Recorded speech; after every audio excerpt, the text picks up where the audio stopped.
요한복음 12장 20절부터 33절까지의 말씀, 좀 긴 말씀인데 오늘 성서일과 복음서의 말씀입니다. 요한복음 12장 20절부터 33절 말씀 함께 한 목소리로 읽겠습니다. 시작. 명절에 예배하러 올라온 사람들 가운데 그리스 사람이 몇 있었는데 그들은 갈릴리 벳세다 출신 빌립에게로 가서 청하였다.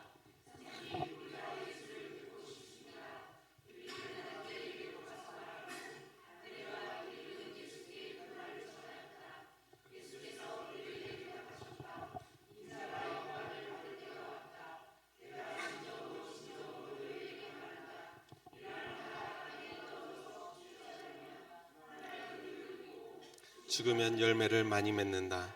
자기의 목숨을 사랑하는 사람은 잃을 것이요, 이 세상에서 자기의 목숨을 미워하는 사람은 영생에 이르도록 그 목숨을 보존할 것이다. 나를 섬기려고 하는 사람은 누구든지 나를 따라오너라. 내가 있는 곳에는 나를 섬기는 사람도 나와 함께 있을 것이다. 누구든지 나를 섬기면 내 아버지께서 그를 높여주실 것이다. 지금 내 마음이 괴로우니 무슨 말을 하여야 할까? 아버지, 이 시간을 벗어나게 하여 주십시오 하고 말할까? 아니다. 나는 바로 이 일 때문에 이 때에 왔다. 아버지, 아버지의 이름을 영광스럽게 드러내십시오.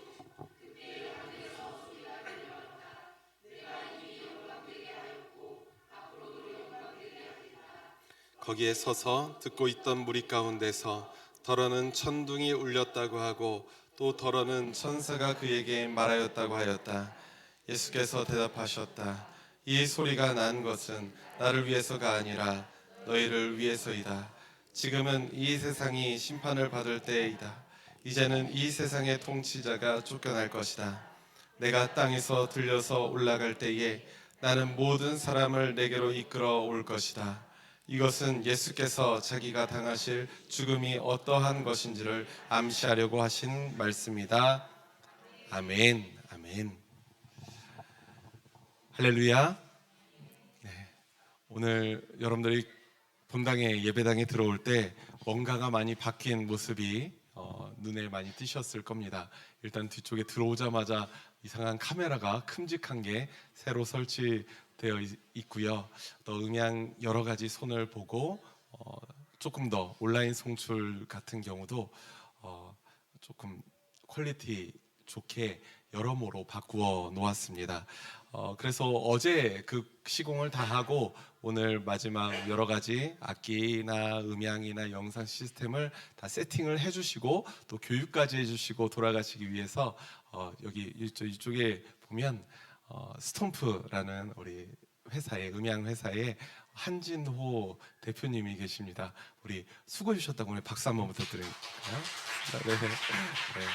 네. 한진호 대표는 제 대학교 신학교 후배이기도 하고요. 사모님과의 신학교 동기세요.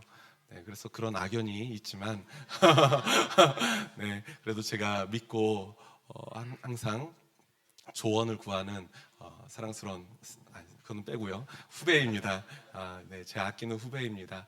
여러분들 위해서 기도해 주시고 또 날로 번창하길 소망합니다. 제가 그런데 어제 세팅을 하고 오늘 아침에 보면서 한 가지 내가 놓친 게 하나 있구나라는 생각을 했어요. 뭐냐면 항상 우리의 카메라가 여기에 있다 보니까 저를 딱 비출 때 크게 부담이 없었는데 이제는 저 가운데에 저보다 한참 위쪽에 천장 쪽에 달려 있으니까 내가 고개를 숙이기만 하면 나의 휑한 머리가 보이겠구나라는 제가 화면을 보면서 흠칫흠칫 놀래는 저를 보면서 오늘 아침에 뭐 사실 뭐 가릴 것도 아니고 사실 저는 전혀 신경이 안 쓰이는데 단 사모님이 신경을 쓰이시거든요. 네. 그래서 떳떳하게 뭐 부끄러울 게 아니니 드러내는 것도 나쁘지 않겠구나라는 생각을 하게 됩니다. 이 말씀을 드리는 이유는 한 가지예요. 여러분들 얼굴이 좀 굳어 있었는데 이제 비로소 조금 펴져 있는 것 같습니다. 그렇게 환한 미소와 사랑과 축복을 듬뿍 담아서 우리 양옆에 있는 분들, 앞뒤에 있는 분들과 이렇게 한번 인사 나누었으면 좋겠습니다. 당신 얼굴 보니까 행복해집니다. 이렇게 인사해 볼까요? 시작. 당신 얼굴 보니까 행복해집니다. 당신 얼굴 보니까 정말로 행복해집니다. 네. 여러분들 얼굴 보니까 정말로 행복해집니다. 환절기가 되고 또 미세먼지가 많은 봄철이 되니까 여러분들 곳곳에서 비염 때문에 고생하는 분들 아주 힘든 계절을 지내실 텐데요. 여러분들 영육간에서도 또 강건하시는 여러분들 되시기를 간절히 소망합니다. 우리가 복음서 말씀에 기록된 예수님의 행적을 보면 참 이해가 되지 않는 행적들을 종종 볼 수 있게 됩니다. 여러 가지가 있을 텐데요. 그 중에 하나가 예수님이 한창 사람들에게 인정을 받고 인기를 얻고 있었을 무렵에도 예수님은 계속해서 반복적으로 자신이 결국 죽게 될 것이라고 미리 선언하시고 있다는 겁니다. 암시하시고 계세요. 사실 암시라기보다는 아주 직접적으로 그것을 이야기하고 계십니다. 그거 참 이해하기가 어려운 행동이기도 합니다. 그 사실을 알고 있으셨다 하더라도 굳이 사람들에게 알릴 필요는 없는 것 아니겠습니까? 그래야지 하나님 나라 운동을 조금 더 자신을 통해서 이 영향력을 확장할 수 있을 테니까 말입니다. 여러모로 비효율적이고 아무런 이득이 없는 그런 행동이라는 생각을 저는 들곤 했었어요. 예수님은 자신이 결국 세상의 권력들에 의해서 죽임을 당할 것이라는 사실을 알고 계셨죠. 그리고 그 십자가의 길을 꿋꿋하게 걸어내십니다. 그렇다고 아무런 감정 없이 무덤덤하게 자신의 죽음을 맞이했던 것도 아니었습니다.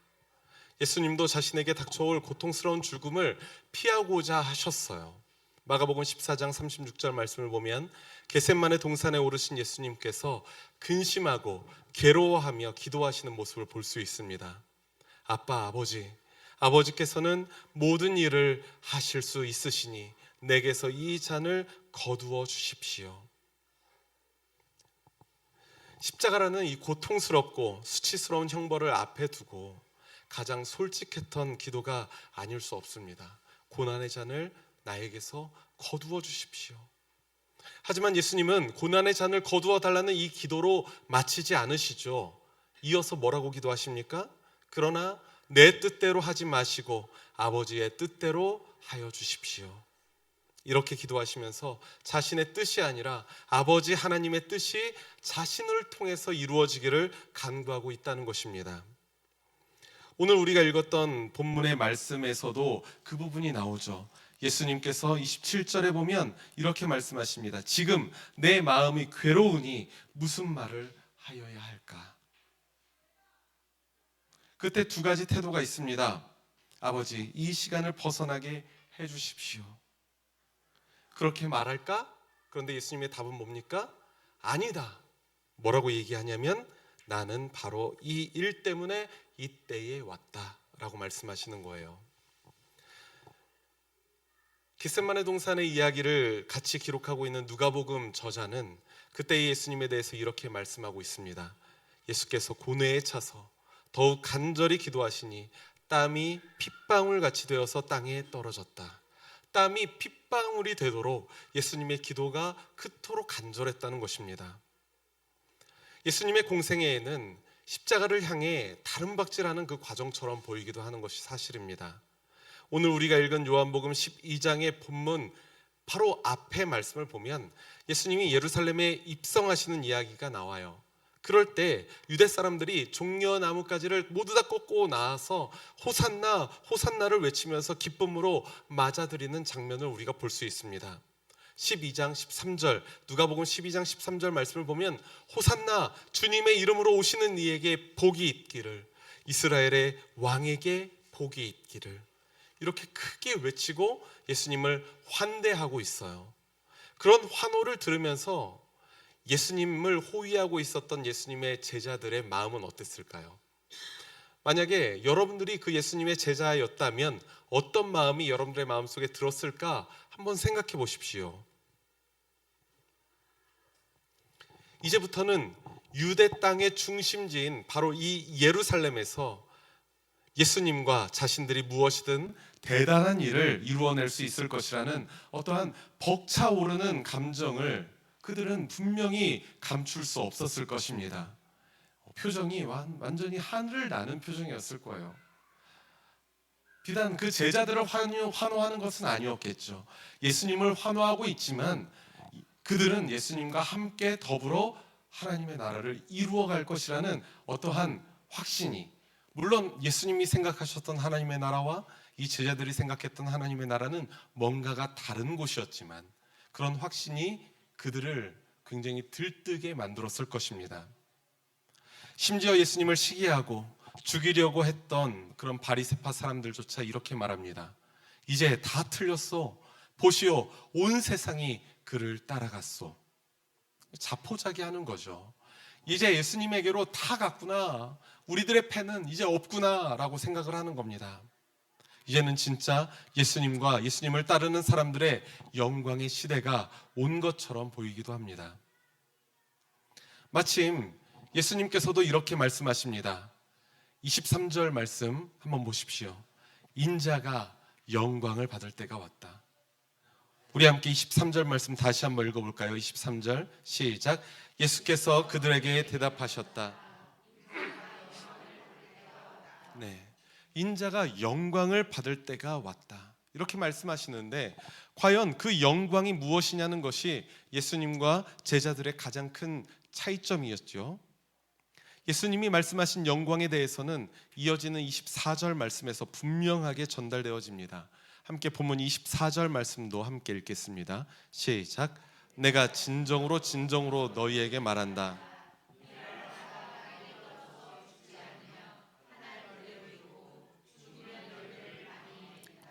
아멘, 아멘. 진정으로, 진정으로 이렇게 강조하시면서까지 당신이 영광 받을 때는 밀알 하나가 땅에 떨어져 죽듯이 자신이 십자가에서 죽을 때라는 사실을 예수님은 분명히 사람들에게 전하고 계신 것입니다. 예수님은 자신의 죽음을 땅에 떨어져 죽은 밀알로 은유하시고 계십니다. 그런데 이 죽음은 아무 의미 없는 죽음이 아니에요. 분명히 많은 열매를 맺는 죽음인 것입니다. 그런데 여러분, 이상하지 않으십니까? 예수님이 십자가 죽음을 당하는 때가 어떻게 영광을 받은 때가 되겠습니까? 열매를 맺든 열매를 못 맺든 이 죽음이라는 것은 우리에게 어떻게 받아들여져요? 하나의 패배자, 실패자의 몫이라는 그런 의미로 우리가 받아들이고 일반적으로 세상이 이해하고 있는 것 아니겠습니까? 그럼에도 불구하고 우리 기독교 신앙은 예수 그리스도의 그 십자가의 죽음을 우리의 복음의 중심에 놓습니다. 두말할 나위 없어요. 예수님의 십자가의 죽음이 우리 그리스도인들이 가지고 있는 이 복음의 중심이라는 사실입니다. 십자가의 죽음이 단순한 패배나 실패가 아니라 영광스러운 길이라는 사실을 우리가 믿고 있기 때문에 우리의 신앙의 중심에 예수 그리스도의 십자가를 세워둔 것 아니겠습니까? 한간에는 오해할 때가 있어요. 뭐냐면 십자가의 죽음은 처절한 죽음이고 예수님의 그 이후에 있을 부활은 영광스러운 부활이다 라고 오해하는 경우가 있는데, 맞아요. 부활은 영광스러운 부활입니다. 그러면 십자가의 죽음은? 오늘 본문 말씀에서 분명히 말하죠. 예수님의 십자가의 죽음 그 자체가 영광스러운 것이라는 겁니다. 우리가 흔히 쓰는 고난에 관련된 사자성어가 두 개가 있습니다. 하나는 고진감래, 또 하나는 세옹지마라는 거죠. 조금 그 뉘앙스가 달라요. 고진감래는 쓴 것이 다하면 단 것이 온다는 이야기고요. 세옹지마는 뭡니까? 인생 속에서 좋은 일이 있으면 나쁜 일이 있고, 나쁜 일이 있다가 또 좋은 일이 있게 된다는 것입니다. 이 고진감래와 세옹지마라는 사자성어를 통해서 우리는 인간 삶의 이치를 헤아릴 수도 있죠. 그런데 우리가 이 십자가와 영광을 붙여서 이야기할 때에는 그 뉘앙스가 조금은 다른 것 같습니다. 십자가, 영광, 우리의 십자가가 영광일세라고 찬송하지만 이 표현은 단순히 고난의 십자가 이후에 영광의 부활이 온다는 의미만을 말하고 있는 것은 아니라는 거예요.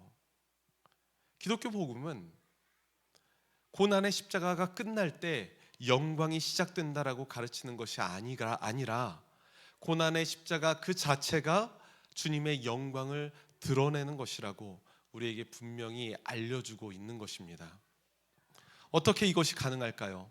어떻게 이 죽음의 십자가와 영광이 함께 갈 수 있을까요? 그 이유는 예수님의 영광은 당신을 보내신 아버지 하나님의 뜻을 행하는 것이기 때문이라는 사실을 여러분들 믿으시기 바랍니다.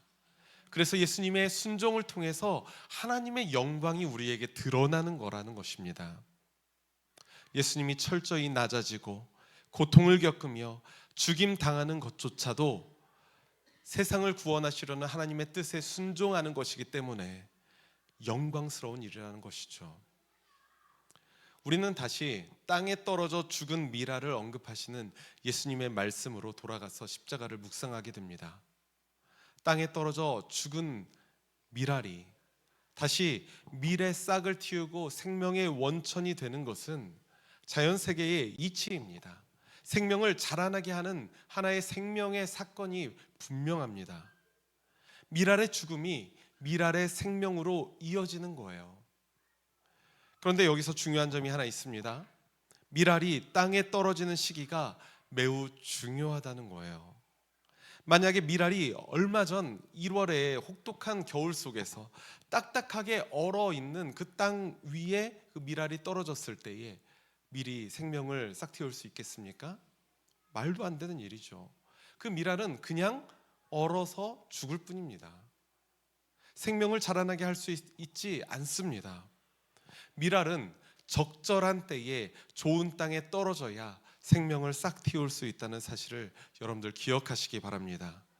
그래서 오늘 예수님께서도 23절 말씀에서 인자가 영광을 받을 때가 왔다라고 말씀하시는 거예요.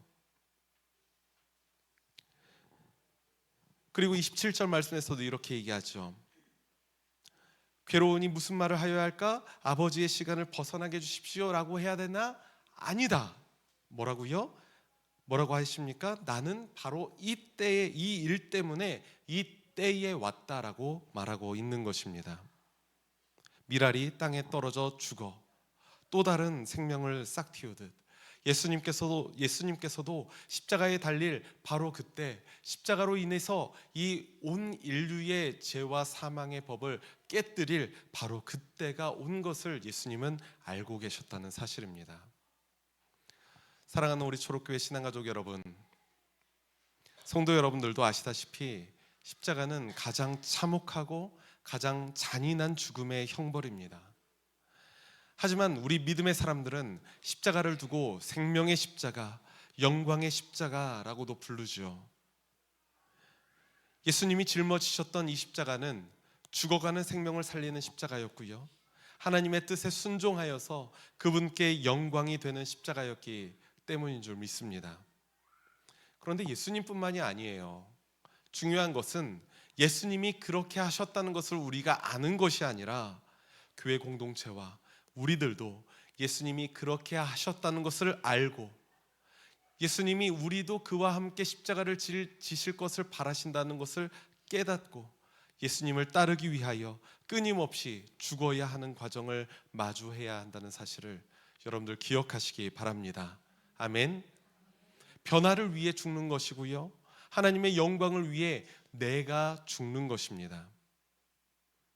얼마 전에 SNS를 보다가 페이스북에서 사랑하는 우리 금진석 권사님께서 올려주신 책의 한 구절이 정말 딱 오늘 설교의 말씀과 맥락이 이어지는 말씀이어서 제가 한번 긁어왔습니다. 아침마다 읽으신다는 책의 한 문장이더라고요. 기억하기로는 제가 교회에서 제자 영역을 마치고 제가 거의 한 1년 전에 들었던 책인데 이제 완독을 하신 축하의 박수 한번 부탁드립니다. 김기성 목사님의 사랑은 느림에 기대어라는 책의 한 구절입니다. 한번 잘 들어보십시오. 우리는 그늘이 없는 밝음만을 이야기하지 않습니다. 그늘 속에서 밝음을 지향하는 겁니다. 참 고맙습니다. 잘 견뎌 주셔서 우리가 함께여서 참 다행입니다. 이제 곧 봄이 오겠죠. 어쩜 이렇게 시기도 딱 맞지 않습니까? 이 글이 편지글이어서 이런 형식의 글이에요. 우리는 그늘이 없는 밝음을 지향하는 사람들이 아닙니다. 그거는 말 그대로 십자가 없는 부활을 지향한다는 말과 다르지 않아요. 그런데 우리는 무엇을 지향합니까? 그늘 속에서 밝음을 지향하는 거예요. 십자가를 짊어지고 십자가의 길을 걸어가고 있는데 부활의 소망을 품고 있는 것입니다. 그리고 우리가 그 길을 견디고 이겨 나아갈 때에 곧 봄이 오겠죠. 그늘 속에서 밝음을 지향하는 것이다. 이 구절에서 예수 그리스도의 십자가가 우리에게 은혜가 되는 우리들의, 하나님의 백성들의 정체성을 깨닫게 됩니다. 십자가라는 그 그늘 속에서도 우리는 생명과 영광의 소망을 지향하는 존재 아니겠습니까? 십자가 죽음 후에 부활의 승리가 있으면 물론이지만 부활뿐만 아니라 십자가 자체도 영광스러운 길이라는 사실을 여러분들 기억하시기 바랍니다. 그래야지 우리에게 맡겨진 십자가를 담대하게 기꺼이 질 수 있는 것 아니겠습니까? 그리스도인이 삶에서 실천하는 자기 비움, 내려놓음, 겸손, 용서, 용납, 절제, 이런 것들은 그렇게 생명을 살리고 하나님께 영광이 되는 십자가를 지는 삶입니다. 뜬구름 잡는 식이 아니에요. 이 생명, 영광 이렇게 해서 뭔가가 있는 거구나라고 생각하지 않으셔야 됩니다. 그것은 굉장히 구체적인 것입니다. 십자가는 그냥 뜬구름 잡는 이야기가 아니라 우리가 삶 속에서 실천해 나아가야 되고 이루어 가야 되는 무언가 구체적인 거예요. 구체적인 삶의 모습이에요. 바라기는 그러한 예수님의 삶을 닮아가는 모습이 바로 저와 여러분들에게도 나타나기를 간절히 소망합니다.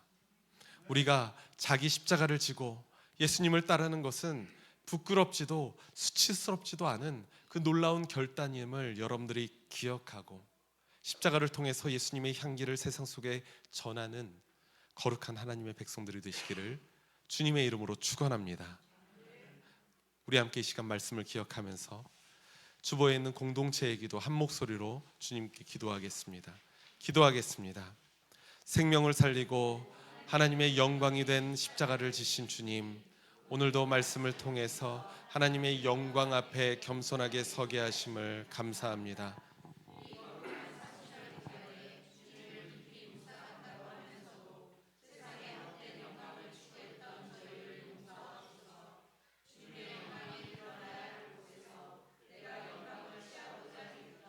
모든 가식과 독선도 용서하옵소서. 이제 우리가 십자가 고난의 깊은 의미를 깨닫게 하옵소서. 생명과 영광이 충만한 십자가 고난을 묵상할 때에 주님이 약속하신 생명의 면류관을 바라보게 하옵소서. 항상 십자가 지신 주님과 동행하길 소망하오며 예수 그리스도의 이름으로 기도합니다. 아멘.